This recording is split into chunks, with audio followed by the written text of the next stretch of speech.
All right. Good evening, everyone. Welcome to the 19th lecture of the NET-Set Mentoring lecture series organized by the Department of English and Comparative Literary Studies in affiliation with its Alumni Association. Today we have for the session Professor Balaji Ranganathan, who is a professor and head of the School for Comparative Literature and Translation Studies, Central University of Gujarat, Gandhinagar.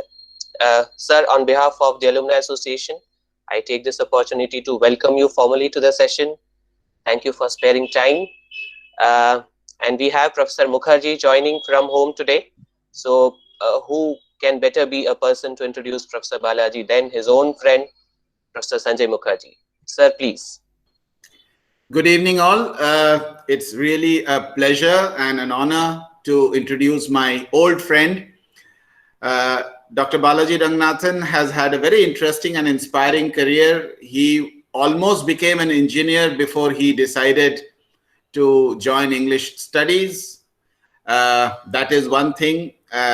He also was in a very small college when he began his career as a teacher.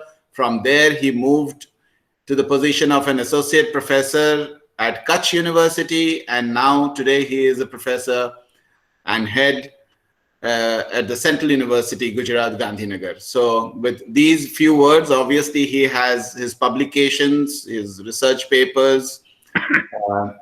He is associated with the Saurashtra University in the sense he did his PhD under Professor Avdesh Kumar Singh. The same research guide under whom I too did my PhD. So that is another connection that both of us have. Among the contemporary scholars in Gujarat as well as beyond Gujarat, Professor Balaji Ranganathan is one person I really look up to and I admire. With these words, I will hand it over to Dr. Balaji Ranganathan. Thank you very much. Welcome. Thank you, Sanjay. It's a great pleasure getting back to the Saurashtra University after a very long time. Yes. Very fond memories of that place. And it's been, what, 20 years since the department came up, and actually seen that department grow over the years. Yes. Definitely would like to remember Dr. Singh today, Professor Singh.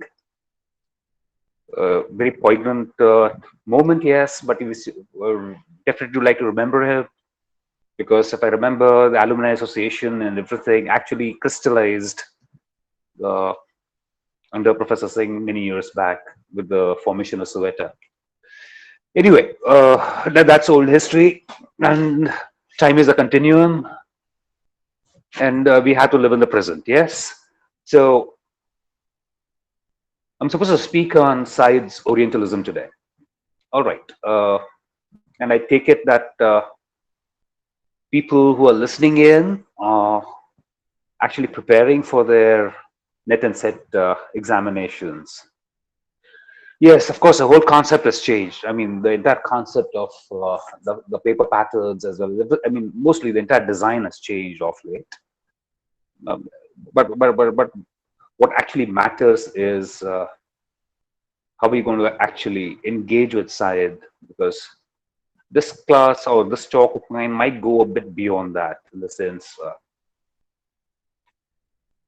I like to engage with Syed. I've engaged with Syed earlier, years back, of course, but it'd be very useful if we engage with this entire idea of Orientalism. Yeah. Now, a phenomenal text in the sense, if there's any writer, a critical writer, right, who I've really admired in terms of the sheer poetics of writing, it would be Edward Said. I mean, we just read Orientalism and the entire flow that you have with language, the way he engages with language, fascinating. Vis-a-vis the other post-structuralists that we had, I mean, whether it was Homi Bhabha or Gayatri Spivak, to some extent, the French post-structuralists who were translated, of course, when you look at Derrida with Of Grammatology, or Foucault, yes, Lacan, La Terrible. Seriously, even his French was a problem, yeah, in terms of the density of language. But Said was extremely approachable. In fact, what you could do actually is to read that text, Orientalism. The moment you begin reading it, you would actually realize the sheer play and the manner by which Said is engaging with, with very critical ideas, right? Very critical ideas, in the sense he's trying to understand the entire problem of the Orient, yes, but he's actually engaging with the nature of the gaze, the nature of the colonial gaze, and the manner by which it went on to construct Orientalism, yeah, the Orient and so on. Of course, the theoretical ambit on Said's work, I mean, there are a number of people. I mean, an interesting article on Said would be Ejaz Ahmed. If you can get his very early book called In Theory, when he engages with Said, when he's trying to look at the sources of Said. But apart from, Said is extremely frank to the debts he owes. Of course, I mean, he actually never ever acknowledged the role of his teacher, Eric Orbach, who wrote Mimesis and so on. And that's something Ejaz Ahmed is going to comment on. But the Foucauldian idea of discourse, the Foucauldian idea of the nature of discourse that came out with Foucault. And at the same time, the concept of hegemony that comes out with Antonio Gramsci. Now, these are the theoretical frameworks within which Said is going to function, in the sense he's going to try and understand through the idea of Orientalism as a discourse. So you need to understand that as a discourse, so as a Foucauldian idea for discourse. And the entire idea of hegemony, which underpins this entire discursive framework of Orientalism. But what is he actually talking about? Because if there's one problem that Said himself has commented on, that came out with a very interesting book that was termed as the Conversations with Said, right? And I think it came out with Palgrave years back. Yeah, interesting paperback where it's basically talking. Said is talking about the larger implications of how Orientalism literally became an industry, right? Within critical discourse, it literally became an industry. At the same time, he's also talking about the larger problem of Palestine. And remember, Said is better understood for his Palestinian work, though I mean, he's celebrated for Orientalism, but his discourses and his works on Palestine are very, very interesting, are very central to this idea of a West Asian, or which is a modern, more contemporary way of terming the Middle East, because the Middle East would be a part of your area studies group that happened with the early 70s. That's how it was understood. But today we understand that as West Asia within international relations. So if you're going to look at it into the basic West Asian studies, Said is going to make a lot of sense. But what was he trying to, as I said, as I began with the postulate, let's say, what was Said trying to do with Orientalism, and what are the limits he's planning within his larger structure of Orientalism, or his the discourse that he's constructing? First and foremost, Edward Said is limiting the idea of Orientalism, remember, to West Asia.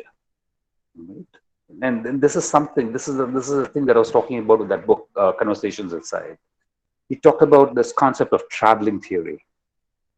And traveling theory, he said that it's very simple for theory, especially post-structuralist theory, to jump pages, or to jump cultures, or to jump contexts, and to jump situations. Because you cannot put a locus on the origins, or let us say, or the larger trajectory of post-structuralism. Yeah. Mainly because, I mean, post-structuralism is all bits and odds and pieces from various schools, whether it's anthropology, philosophy, psychology, and so on and so forth. Bits and pieces here and there. That's how we understand post-structuralism, right? But one thing that's very common to the entire post-structuralist ambit is this resistance to the idea and the nature of presence, right? So presence is something that is critiqued through and through, whether it's Derrida, whether it's Lacan, whether it's Foucault, because he's talking about the discourse as presence. Yeah. So what Edward Said is trying to do is he's trying to locate the Orient and the Occident as the two opposing presence or ideas of presence, which need to be deconstructed. Yeah. So this entire idea of constructing Orientalism as a discourse is a way and a manner by which you can deconstruct the posited side of what can be termed as the politics of viewing, the politics of the gaze that happens when you're trying to construct an Orient, mentally construct an Orient. Yeah. So one is, of course, it was limited to West Asia. He's very clear about it. Second, he says the Orientalism he's talking about is absolutely limited to the time of the imperial expansion and the imperial conquest. Yeah. So it would be extremely naive, as I said, and as I said, theory jumps all over the place. Yeah. So there have been any number of papers that have been written on Orientalism today, right? In the sense, you're trying to examine a contemporary text within that Orientalistic discourse. Yeah, that's where the theory moves. I mean, there's a plasticity to it, and it moves. But that's not what Said really meant. He said very clearly that the period that I'm talking about, the ambit of this discourse that I'm constructing, has to be limited to the 19th century, and it's an exhibition of what can be termed as high imperialism. All right. So, if we're talking about imperialism as a mode by which you construct policies to control a colony, yeah, or you could term imperialism as attitudes by which you govern policies. Orientalism was one of those. It says the policies, the imperial policies that happened, literally constructed this mechanics of viewing, this mechanics of the gaze that constructed the Orient, and it was unlike because when you're talking about gaze theory, you're talking about the reverse gaze, you're talking about the primary gaze, and so on and so forth. But unlike language, right? I'm using language because he's using Foucault, he's using a lot of your philologists of the 19th century. Language works by reporting, isn't it? I mean, that's how communication happens. So a signifier has to be met by a binary signifier, and that's where communication happens, and the linguistic sign gets constructed somewhere or the other. Yeah, and what you understand is intelligibility in terms of meaning. But what Said is doing is, what Said was talking about is this concept of language, where you have a binary movement, right? A binary movement in terms of communication was something that was lacking, something that was absent, mainly because the other was never the real, right? In the sense, if I am, let us say, looking at something, I'm looking and searching something with some idea of some idea of what that object is, isn't it? Some idea that there might be something concrete to that object that I'm viewing, right? Like, for example, I'm sitting before a mobile, right? If I'm sitting before a mobile, I have a very concrete idea of what that mobile is, that sense of the object, the idea of the object. Yeah. Now, this is an inanimate object, all right? You're going to have animate objects. Let's say I'm talking to you all. Yeah. So, in the sense, I'm talking to animate objects.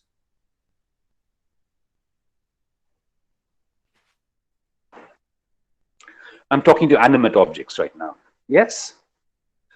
Now, if I'm talking to animate objects, communication is only possible if let us say, you people are able to understand the trajectory that I'm taking, correct? Now, that is how communication happens. But that is precisely what did not happen with Orientalism. In the sense, the gaze that constructed the Orient was a passive gaze. Passive in terms of the object passive. Yeah. Let us say the gaze that constructed the Orient had hardly ever looked at the Orient in terms of the real. So the Orient was always seen at the level of the imagination. So the Orient, that sense, the very romantic idea, you know, it's a romanticized fantasy, right? So that's how Said is going to look at it. He's going to look at it as a fantasy that was created across time, across periods, travelers, pilgrims, imperial conquests, governance, yes, museums, museology, and so on and so forth. It was a fantasy that was created. In the process of creating that fantasy, unfortunately, what Said's argument is, it led to what could be termed as this idea of the Orient as a very corporate endeavor, in the sense it got into a corporate mode. When I say a corporate mode, it got institutionalized into places of learning, universities, research bureaus, governance, imperial policies, and so on and so forth. All right. So remember, it's the entire idea of Orient. What Said is trying to say, is trying to tell you, is the construction was at the level of the fantasy. Yes. And it's this fantasy which is approximated as a truth. Yes. And the moment you approximate a fantasy as a truth, you're going to get a very, very bad feeling about it, because at some stage you would need to encounter reality. Yes.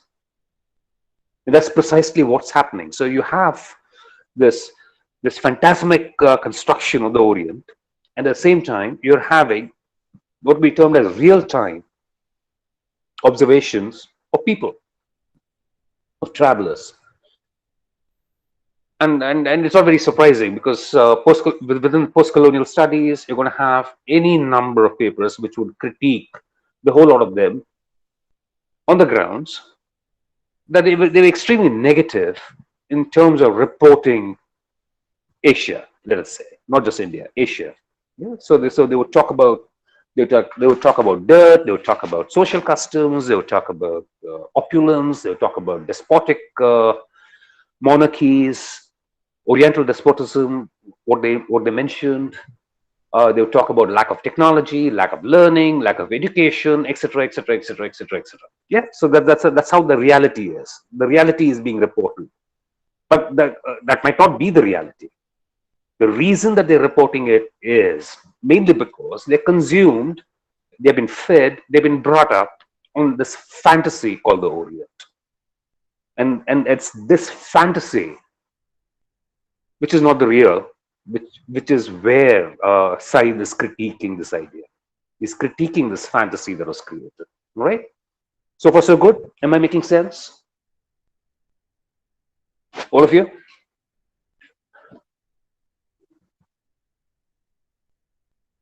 Oh, thank you. All right, Parth has just got back. So let us say there are three interrelated definitions if you're talking about Orientalism. One is in a very general way. So one would be the study of the Orient, the style of thought, the manner by which the Orient is constructed, and the corporate institutions for dealing with the Orient. Yes, this is how we understand it normally. Interestingly, Said, when he wrote Orientalism, was largely dealing, rather I would say suffering, within the American Academy, because he's basically a Palestinian American, all right? And he was dealing with this larger issues of Palestine and working within this larger Palestinian cause. Said is coming across what could be termed as these phantasmic creations, right? And which is where he's writing Orientalism, and this is where he's limiting it to the Middle East. He's limiting it clearly to the Middle East, right? But surprising, he does mention that Orientalism began in India in 1784 at a place called the Asiatic Society in Kolkata. All right? But he's very, very clear about it. He says India is not the subject of this particular book. Yeah, so India does not find a mention. If you read Orientalism, India is not mentioned or studied like places like Egypt is studied.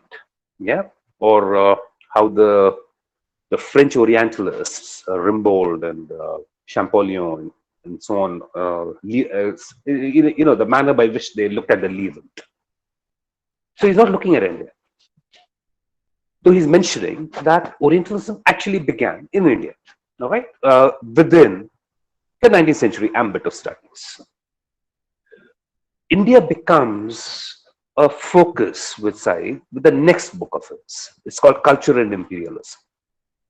So it's within culture and imperialism that he's going to understand India in different terms. He's not going to look at it in terms of this larger Orientalistic idea, right? He's not looking at it in this Orientalistic idea. So it's people often they club the two together, or they don't look at the other book. Culture and imperialism is unlike Orientalism, is going to examine the modes of imperial structures, right? He's not looking at it as phantasmic structures. Orientalism is definitely doing that, right? And he's going to do that through a series of studies. So chapter after chapter is going to look at how within this larger imperial expansion that happened with France, with Germany, with Britain, surprisingly, he does not touch the Portuguese. He doesn't touch the Spanish, right? So he's not touching the materials that largely construct Latin America or the Latin American imperialism. So he's not looking at Portuguese materials. He's not looking at Spanish materials. The materials he's searching for is precisely Arabic. He's looking at French, and he's looking at the British sources, which is fair enough. I mean, each could become a massive tome by itself. And how much are you going to cover? So he's not looking at the other sources. And if you guys are interested in looking at the Portuguese sources and the people around it, have a look at Sanjay Subramanian, who's working with the Portuguese sources to some extent. All right. No, I just one moment, please. I'll just get the PDF on.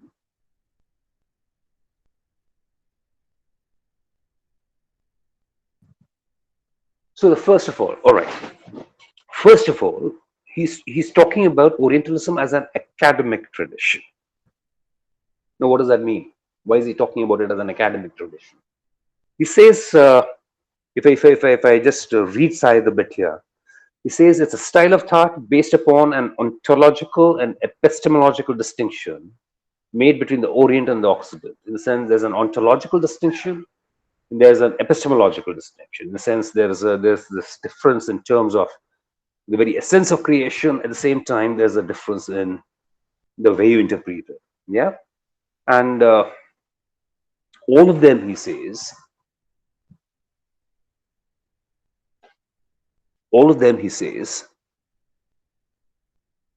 can be accommodated very safely within this larger ambit called the Orient. So you could have people within Greek tragedy, because that's also the Levant, remember, area of the Levant. So the Levant that we understand, Said understands, is not your modern day geography or the West Asia he's talking about. He's talking about a West Asia right from the 15th century downwards. So you're going to have Greece, Italy, Libya, Saudi, Egypt. That entire area would be the Levant for him. All right, within that older geography. So he says, if you're going to look at Orientalism per se, it could occupy this entire range, he says, from Aeschylus in Greek writings right up to Marx in Britain, right? Because all of them are writing on the nature of the Orient, right? And specifically Marx. So if you're going to read Marx and his writings on India, you know, he was a journalist, so he used to write a lot of dispatches to the Tribune and to the London Times. So if you're going to read that, you would understand as to how the nature of the real, in terms of India as a real, is clashing with this idea of the Orient. Because the idea of the Orient is not supposed to be, dull. It's not supposed to be, it's supposed to be opulent. It's supposed to be romantic in construction, right? And this is where Said mentions that it's these writers who are creating it. You know, people like Marlowe with Chamberlain, people like Coleridge in English. Sanjay, if I remember Coleridge, Kubla Khan, yes. Yeah. So they're all looking, and they're constructing this phantasmic idea. Yeah. Though if come to the later Victorian writers, you're going to have a very different look at the idea of the colony. You know, people like Dickens, people like Thackeray, Austen does not talk about it much. Yeah, but you would have the Brontes and people of them writing, Browning to some extent writing, Elizabeth Browning, this entire group would be writing on India in some way or the other. Arthur Conan Doyle does it in a major way. Yeah. So what he's saying very clearly is that if you're talking about a Franco-British involvement in the Orient, then there was a big difference between the two, historically and culturally. And there was a qualitative difference too. All right, let me explain.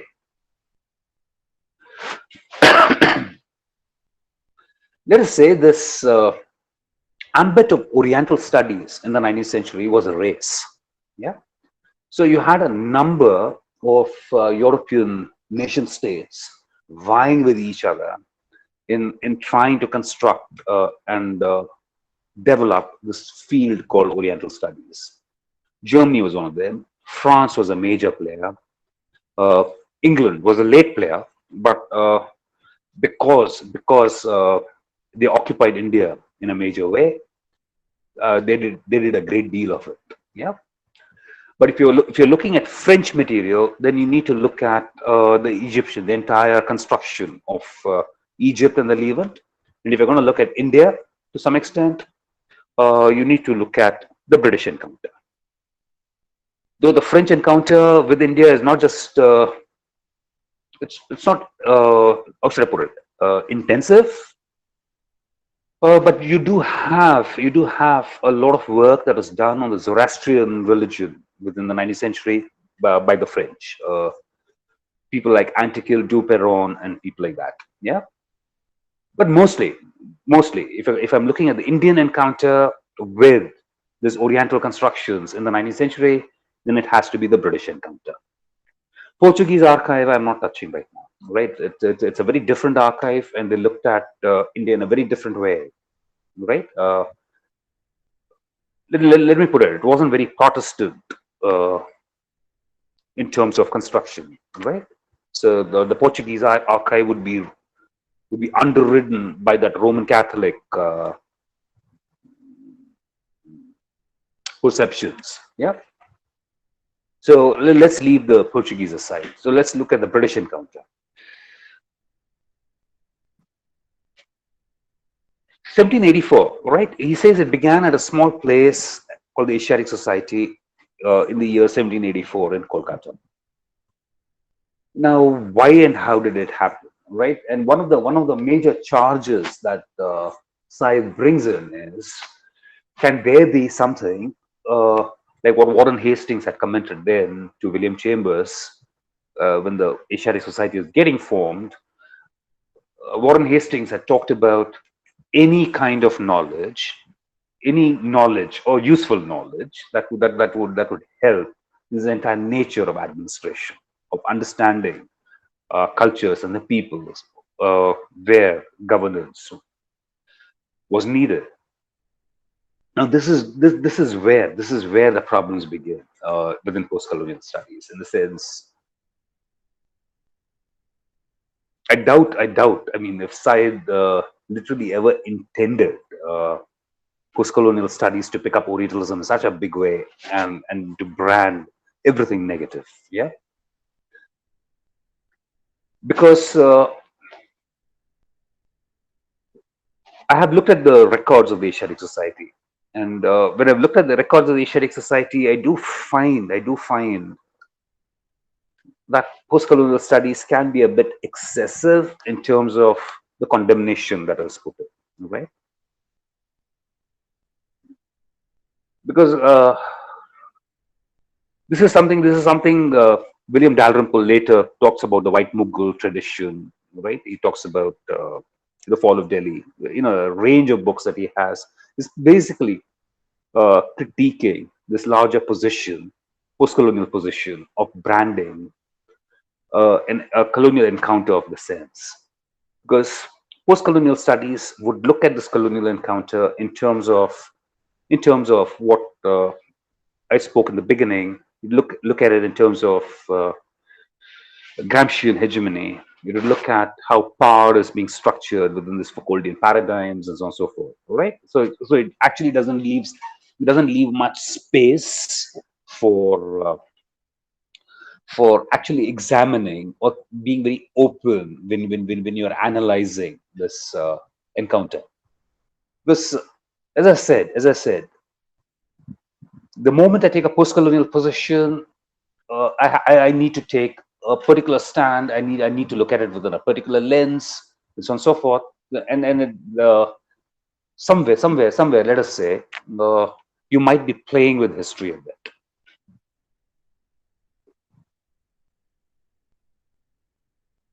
When you look at the records in the 19th century, when you look at the records of the Asiatic Society, you would find probably you had a big bunch of scholar administrators, whatever you could put it, pretty genuinely interested in what they were doing, right? And don't read that book that I wrote. I mean, as I said, we tend to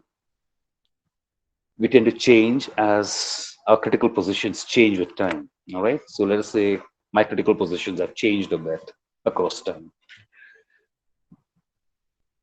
So one of these larger critiques of this British encounter is the Asiatic Society that came in, which actually became the center for this Orientalistic construction of India, or what will be termed as the birth of Oriental studies and so on and so forth.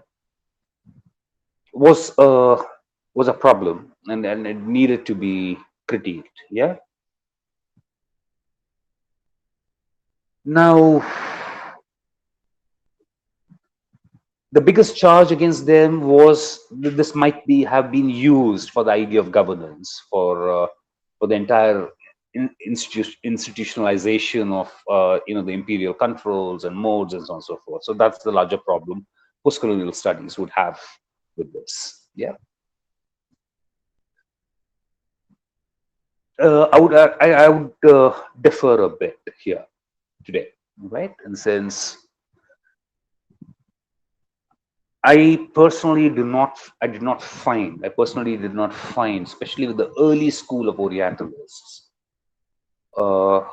people like William Jones, people like H.T. Colebrook, Horace Wilson, James Prinsep, and so on and so forth, the early group of Orientalists, who in a way used this entire idea of the Orient for the idea of imperial governance. Yeah.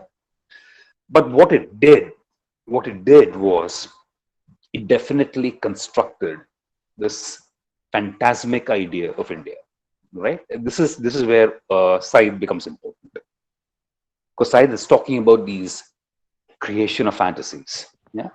So this fantasy called India begins in 1784. Let us put it that way. That is the problem, and that is something which most post-colonial scholars have in a way bypassed. All right, or they haven't seen it or understood it. All right, they critiqued it in polemical terms, but what the idea is, they constructed a phantasmic creation called India, called Indic studies, called the Sanskrit studies, Oriental studies, and so on and so forth, which led to some very grave repercussions. Let me tell you this. I'll come to the grave repercussions later. The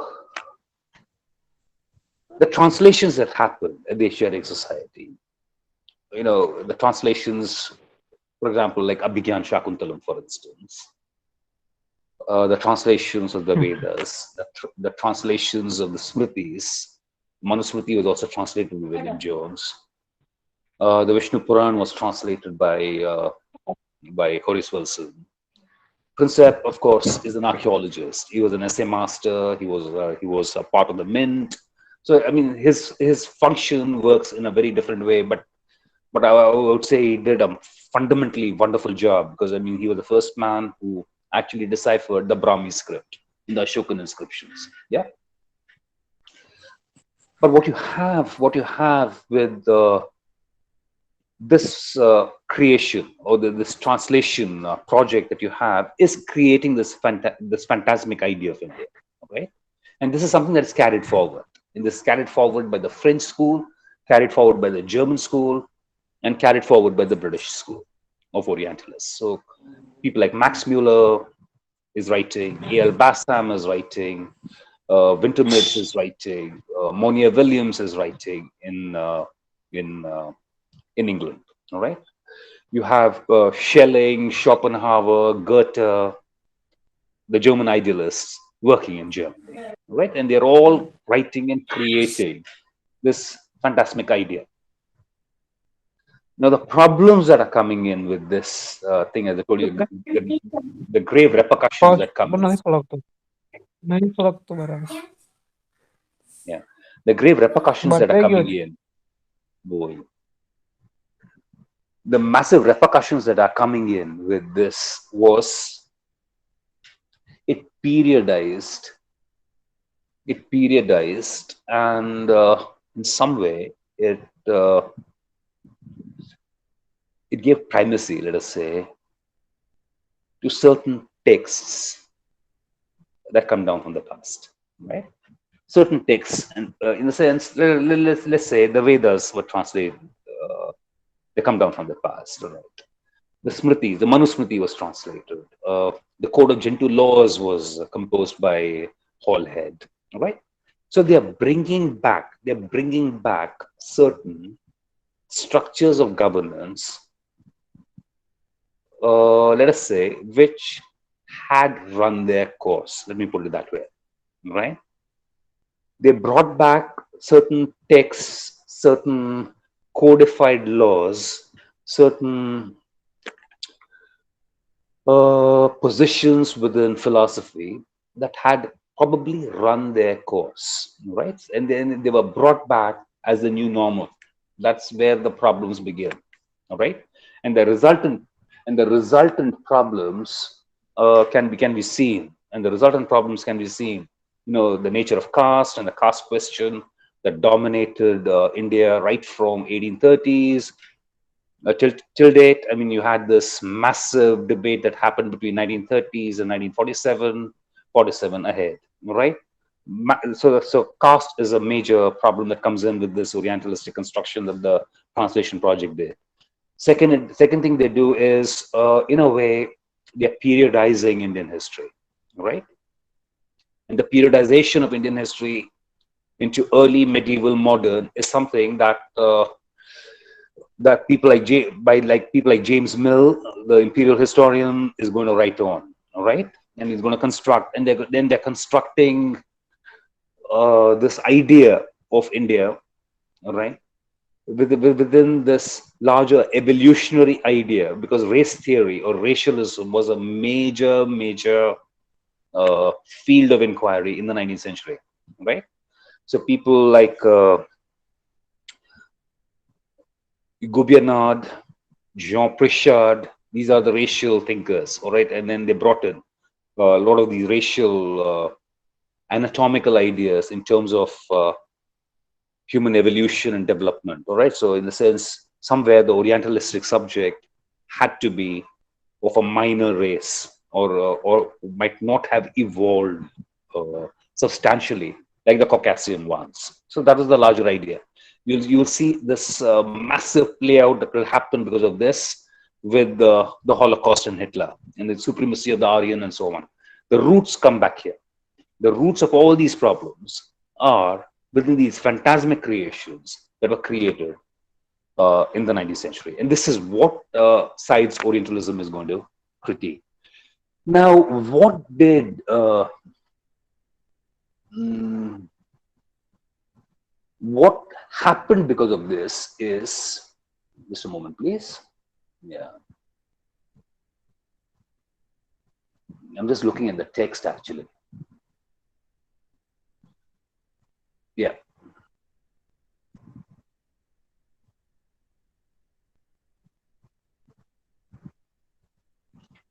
Yeah.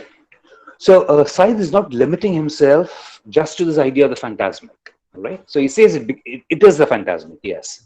But he says there's a material foundation to this phantasmic also. So he's not limiting himself. Said is not limiting himself and his entire idea just to this idea that there is this ontological, epistemological distinction between the Orient and the Occident. He says there's a material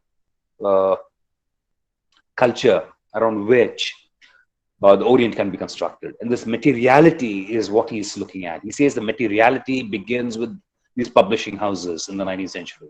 The materiality begins with the nature and the idea of museology and museums. The materiality begins with the establishment of university chairs, university departments for Indic Oriental studies, right? He says these are the bodies. He says what he terms as the Oriental corporate, right? He uses the term corporate. The Oriental corporate is what is, as I said, it's a fantasy. It's going on. The fantasy is going on to construct imperial themes, imperial modes of viewing, imperial designs, imperial gazes, and so on and so forth. Yeah. A very contemporary example would be Winston Churchill when he's looking at Gandhi, when he comes to the when he goes to London for the second round table conference. He says, I mean, a half-naked fakir, doesn't he? Right? Now the fakir, remember, is your Orientalistic fantasy. It's like the snake charmer. It's like your magician, like your temple priest. You know, something that you'd find in the Indiana Jones films. You know, like the Temple of Doom, the Raiders of the Lost Ark, the Last Crusade. Absolute phantasmic creations of the Orient, of the Oriental variety. That's what's happening. And Indiana Jones, and because you need to look at it in a contemporary sense also in the present day discourse.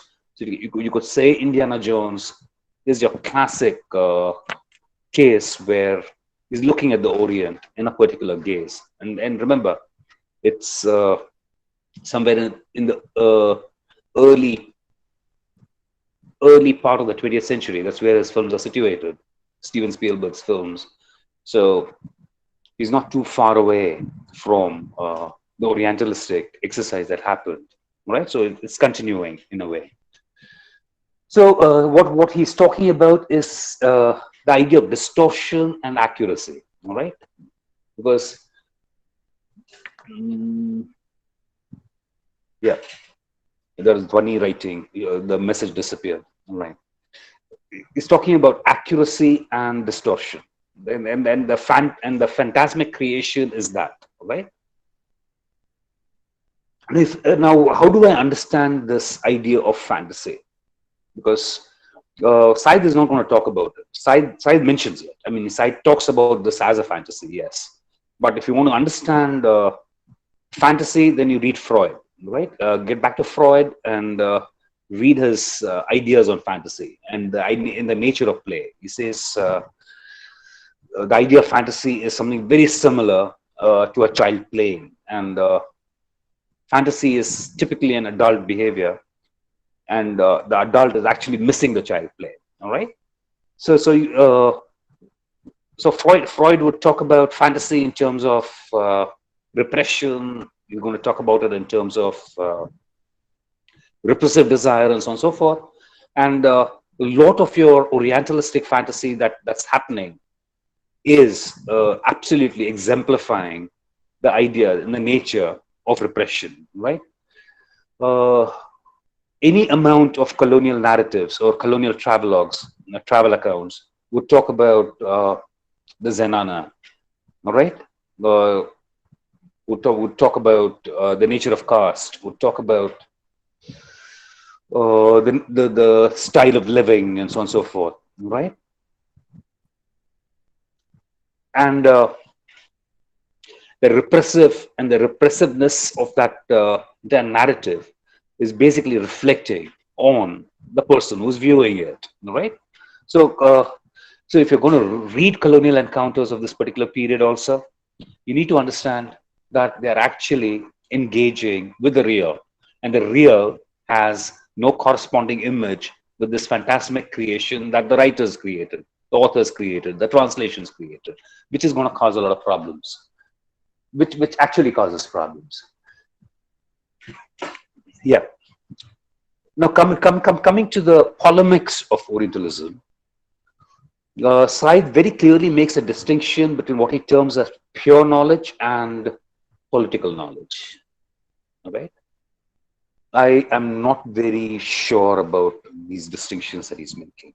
In the sense, what does I mean? Is there any knowledge that's pure in any way? Because knowledge is fundamentally a position that you take. Political knowledge is just knowledge used in a different way, but a useful way of understanding it. Because if I term it as pure knowledge, it will be something like the art for art's sake kind of an argument that you're basically interested in the Orient, mainly because, let us say, you don't have any imperatives for using it or misusing it, right? So let's say that's pure knowledge, or you're just engaging with Oriental studies as a hobby, all right? Second distinction he makes is, let's say, he says it can be political knowledge, which is a possibility. That's precisely what happened. The Orient was used as a political exercise, all right, in terms of geopolitics. A simple example would be just after the World War, right? You have half the Middle East being created. There's this creation of new nation states. Whether it's the United Arab Emirates, Saudi Arabia, Yemen, all right, Jordan. Places are created. None of these countries actually existed prior to the World War, all right? So these are These are new nation states that were primarily created by the Western Axis powers, the French, the Americans, and the German, and the English. And they constructed it in a way. They constructed it in a way.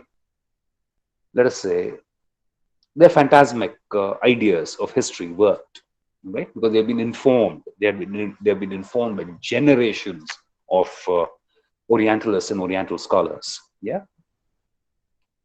and you see the mess, and you see the mess in the sense Israel created, Palestinians left out. I mean, Iran is a Shia nation. The rest were Sunni nations. So there's this constant tension between the Sunni nation states in the Middle East and the Shia brotherhood that's happening with Iran, and which is a much bigger nation actually. They created a mess actually. But something that was very interesting, that happened was a book that came out during that period. It's called The 7 Pillars of Wisdom by T.E. Lawrence, more popularly known as Lawrence of Arabia. Yeah, a wonderful film was made on him. Actually, Omar Sharif acted as Lawrence of Arabia, and he acted. And basically, what was T.E. Lawrence writing about in the 7 Pillars of Wisdom? He's bringing back that medieval leaven philosophy that's happening. All right, he's talking about this encounter with the real that's happening, the encounter with the Bedouins there, yeah, who did not have this concept of a nation state. Actually, the mess that is created. I mean. That's where Said has a problem. He says, I can understand a phantasmic creation. Yes, that was the Orient. And there's nothing wrong in it. And it's a beautiful. Yes. You have Gustave Flaubert writing on the Orient in French. You have British writers writing. You have Spaniards writing. You have Portuguese writing. And they're writing. And they're writing in a way, let us say, mainly because they had a very captive audience for these kind of works. Sir, sorry to interrupt. You have 5 minutes remaining. Yeah. But the problem that happened with what Said is talking about is this creative impetus of creating an Orient, of understanding the Orient. What it did is it upset geopolitics. All right. So you guys need to read Orientalism in connection with his work on Palestine. Right. So you need to understand Orientalism with his ideas of the exile. All right, a work of his. What Said wrote. He wrote on the exile in a major way. Yeah. You need to understand Orientalism in this context. So just don't look at Orientalism within post-colonial studies as a way of just, how should I put it?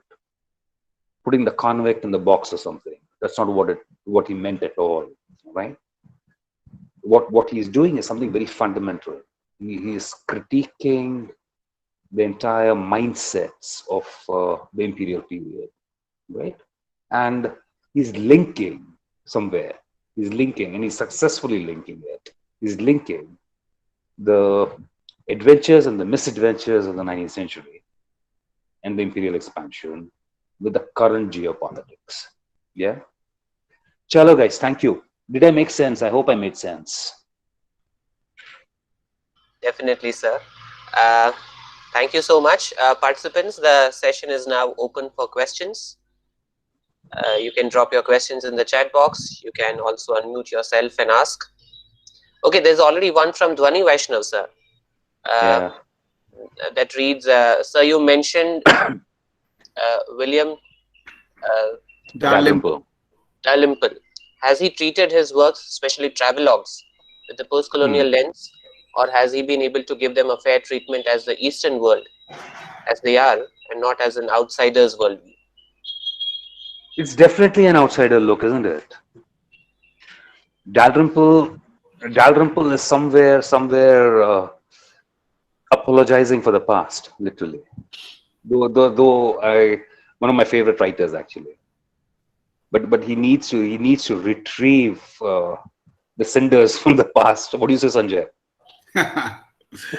uh, okay, Balaji, I will like to bring back, because these people are trying to understand the concept of Orientalism when you are talking about it as a discourse, right?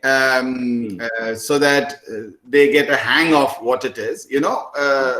Participants, discourse has a very simple meaning about written and spoken communication. But what Dr. Balaji Ranganathan is trying to say when he speaks about the Foucauldian discourse is, and I would like him to elaborate a little more about it, is the authoritative speaking or writing on any subject. That authoritative thing is underlined. Okay, Yeah. so if Balaji, you can bring that back in that sets the discourse to the subjects. Yeah, for what happens with this Foucauldian idea of authority is you have, with the creation of Oriental institutes, departments, universities, publishing houses, as well as governance structures and colonies, what they're doing is they're stamping authority across. They are legitimizing the fantasy. That's the problem. And they're legitimizing it with what could be termed as ideological state and the repressive state apparatuses. All right. So you're building educational systems. Macaulay's problem, 1835 minute. It was basically against Sanskrit, wasn't it? Right. So in the sense, let us say a particular phase of Oriental learning is completed with Macaulay. Right. Let's put it that way.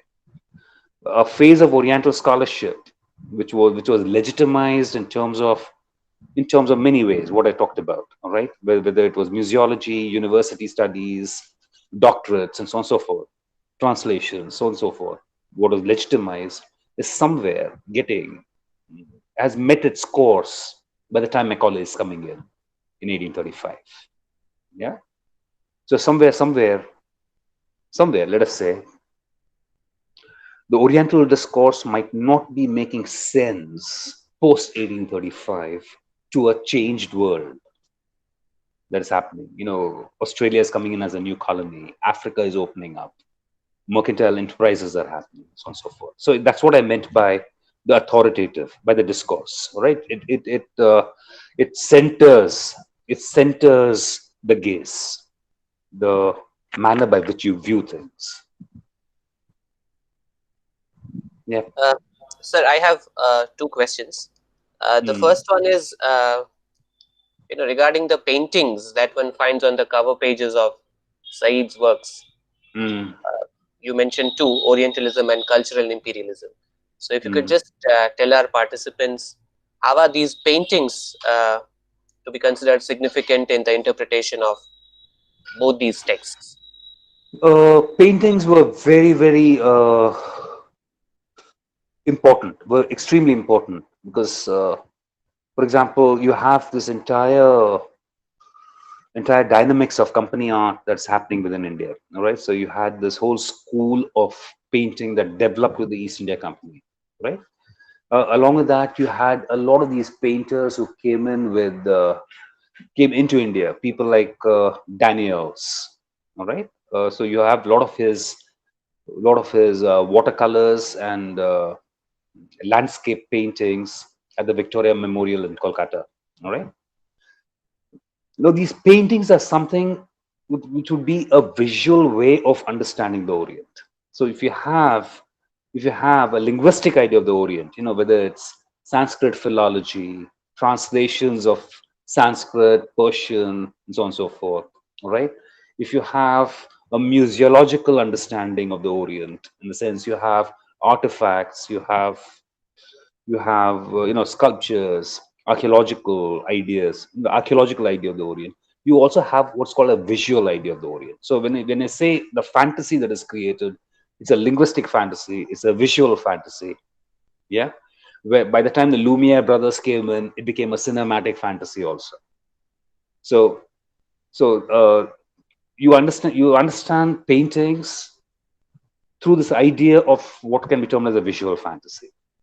So you are actually carrying an image, a visual record of something to let's say an audience which probably would never ever come and see the real. It's like Max Muller. He writes say some 51 volumes in the Secret Books of the East, but he never visited India. All right, you have Victoria, you have Queen Victoria, in a way a pretty enlightened lady. Let me tell you, if you read the dispatches of Victoria, very enlightened lady, but she never visited India. Though India was the jewel in the crown, actually. So what you have is this idea, this fantasy that is created. So you don't own the real, you own an idea of the real. Are you getting me? I don't know. And also this phrase crisis in Orientalism. So if you could just tell our participants a bit about the crisis, and also that how is the Orient at present supposed to respond, to this so-called textual attitude when you're talking about yeah, when you're talking about the crisis in Orientalism, this is precisely what I said. The larger present geopolitics owes its debt to the Oriental constructions, the moods and constructions of the 19th century.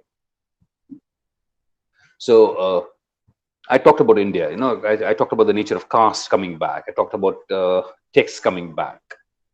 Right. I talked about structures of governance coming back. I talked about a certain period of Indian history coming back. Right.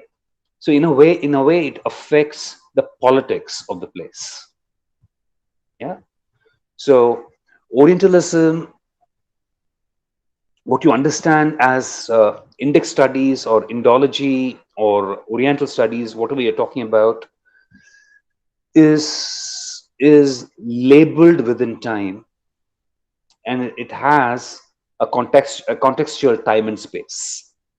So you can't just pull something out of the past, yes, and try and influence the present, because the dynamics of the time and space are different. So I can't pick up an idea or a text from the 19th century or beyond and bring it into the present, can I? The dynamics today are different, and the dynamics of the past are different. Yes, this is where the crisis is coming in. The crisis is precisely where you bring in an image, a phantasmic idea that happened, and you bring it into the 20th and the 21st century, and then you try to find an answer to geopolitical problems. The mess that is West Asia right now. Yeah. And how are we, sir, as a part of the Orient, how are we today supposed to respond? I don't think I see. Actually, I would say we don't operate by those categories anymore. I mean, the moment globalization came in, the older categories like the Occident and the Orient, the lines are blurred. So we are not talking about present day geopolitics in terms of the Orient and the Occident anymore. So we are talking about it in terms of ruptures in globality. We're talking about it in ruptures of supply chains. We're talking about it in terms of post-Cold War global ethics. Yeah. So so that's how we end. We're not talking about it in terms of the Orient anymore. Actually, if you're talking about it in terms of geopolitics, no. Yes. Right. Though the rubric remains, the argument remains. So you're gonna hark back to the glory of the past. Yes, that's a part of the larger nationalist paradigms of all nation states. So True. you'll have Russia going back to its past. You'll have the West Asian nation states going back to their past. China is going back to its past with Chinese characteristics, as Xi would put it, right? India goes back to its past. So you got to go back to your past, yes. But we are not talking about the past being used in the way and the manner by which the earlier geopolitics worked. That's not how we are Right. looking at it. Yeah. So somewhere it's getting misused. That's where the crisis is. Parth, may I, and Balaji, may I add one little thing to that? This Yes, is a good yes, definitely. question. Uh, I mean, one way, what you say, that we are students of literature and language, one way that we can respond is whenever there is a mention, and I take a specific example, take the example of how the wasteland, it is also a favorite of Balaji, how the Yeah. wasteland ends with Shanti. Now, what Mm. does Eliot write in his own notes? We think that because this is a great man, he knows everything about what Shanti means. Actually, what he writes is in his own note is reveals that he didn't really understand what Shanti means. Now, Mm. one way to respond is to respond this kind of a presentation in texts, which talks about our culture, and we have to respond with what Balaji was talking about, their knowledge, and maybe the pure knowledge in the sense that what really it is, what actually it is. A kind of a representation and what it is, the thing and what it is. So what Eliot writes, peace that transcends understanding, it is not Eliot G. peace that we are talking about. It is appeasement that is what Shanti is. Yeah. So get your notes right, Mr. Eliot. That is how we respond to. Yeah. Thank you. Yep. Yeah, but Sanjay, you know how limited I am with literature, no? No, but I go back to the times when you used to read. We together used to read The Wasteland, and No, Wasteland, I still read Eliot. Yes. I still read Eliot. No, I just remembered in the context, and I thought Absolutely. to Absolutely. respond to this through the text that we do. Yeah. It can be Yeah. I mean, one way. remember the fire sermon, Yes. the burial of the dead. It's burial of the dead is absolutely a part of your Champollion imagination that comes out with the Correct. Egyptian ideas. You know, Osiris, the Osiris myth that's happening. Yes. Yes. Eliot is out and out, if I can put it that way. It's an Oriental bazaar. So you respond to the textual attitude through texts. Through analysis that by which you bring out that what the authors have projected is not right. There is the alternative, which seems to be more true. That is how we respond to it. That is one way of response. Of course, Dr. Balaji is talking about these categories do not matter anymore. Of course. Yeah. Yeah. But there is still a kind of analysis that we have to do about texts, and we have to respond to texts. Maybe Yeah, a classroom. Yeah. in the classroom for net set or any kind of examination, or to teach this text, by the way. True. Yeah, because I look at it as in a little more philosophical tradition, trying to understand Orientalism. All right. All right. Do we have any more questions? I don't see questions in the chat box. If there's somebody, yeah, there's somebody who's trying to unmute and ask. Yes. Hello, sir. Am I audible? Yeah, of course. Yes. Yes, sir. Yes, I have to Balaji, sir, and that is more regarded to post-colonization. I want to ask first question that the term that we are always referring to, sometimes it is hyphenated term or without hyphen term. So as per my reading, I found out that post-colonial without hyphen refers to colonial legacies that is present with us today, and we read that. So is it right Uh, term to use for post-colonial? See, So can we say that the post-colonial with hyphen it is? Yes. I mean, would a hyphen or not make a difference? Tell me, if I'm trying to understand colonialism. I'm trying to basically understand attitudes, right?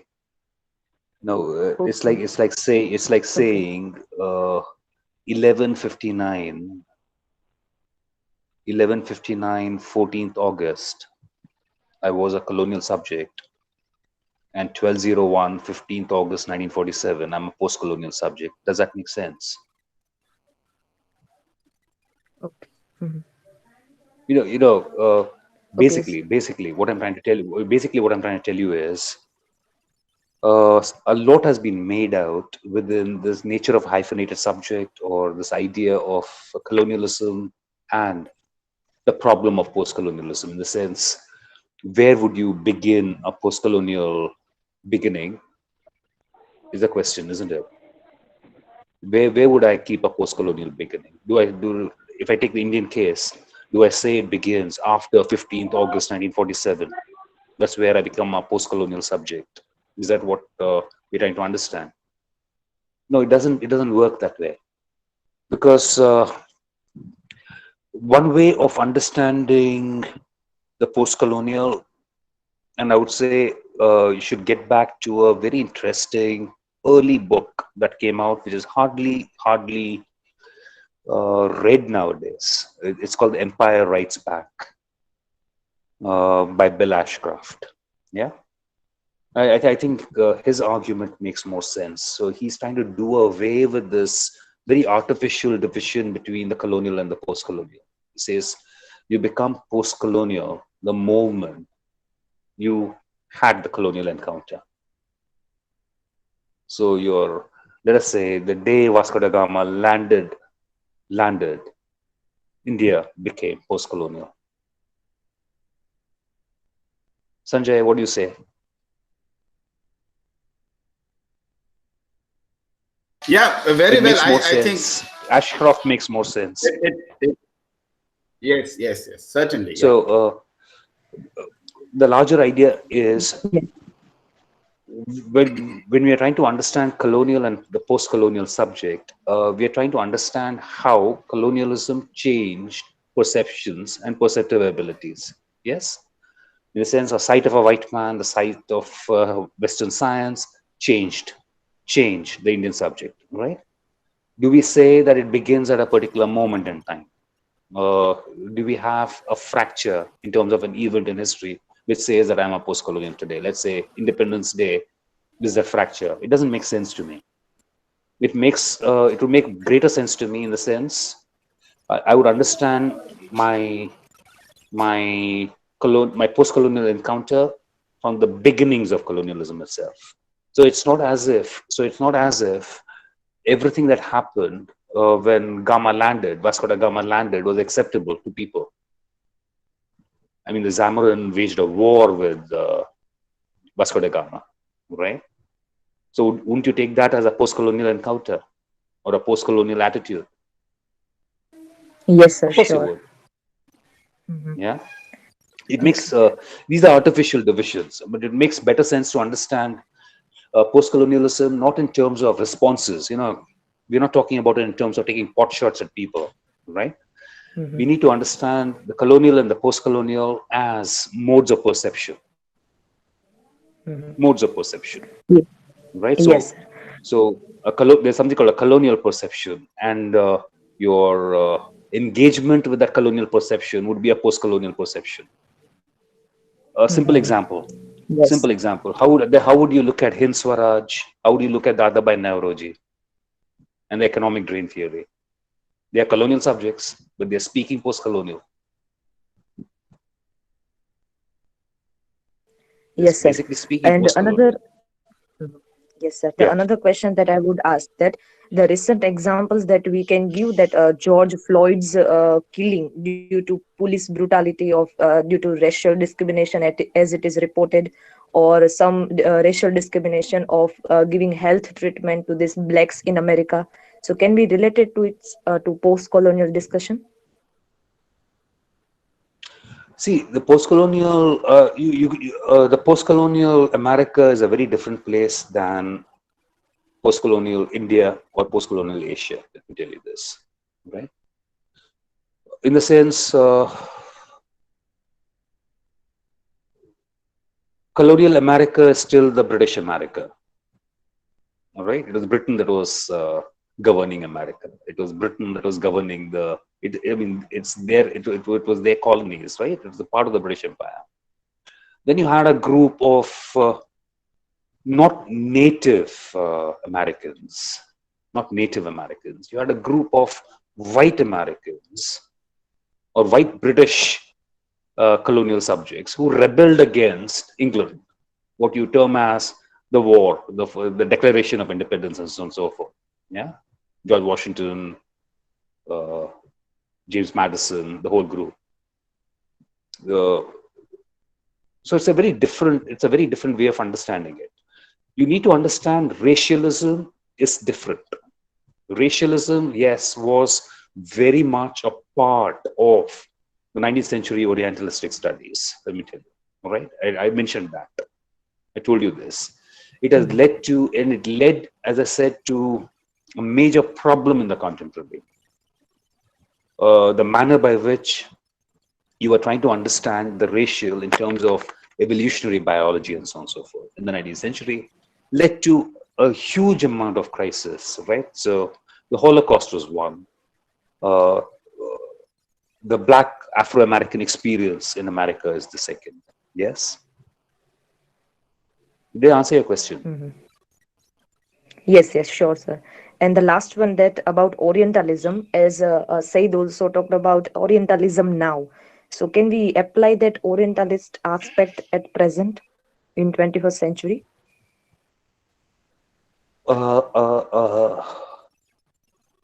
In terms of geopolicy, he's writing it in terms of geopolitics, Yes. and you're trying to understand it in the literary. This is where the crisis is, actually. All right, Sanjay. What do you say, Sanjay? Yes. Yeah.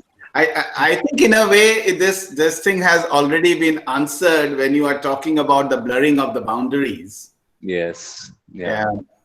So yes, Orientalism at the textual level can again be responded back to. But at the geopolitical level, at the global level, we are talking about different things. Different things today. Yes. Yeah. Yes. Okay, thank you, All sir. right. Any more questions? I hope there are none. In the chat box, at least, I don't see any. All right. Thank you so much, sir. I think that brings us to the close of the session.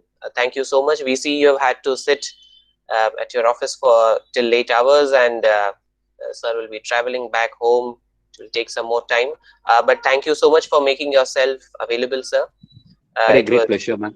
It was great pleasure. I'm an alumni just like the rest of you. That's true. That's true.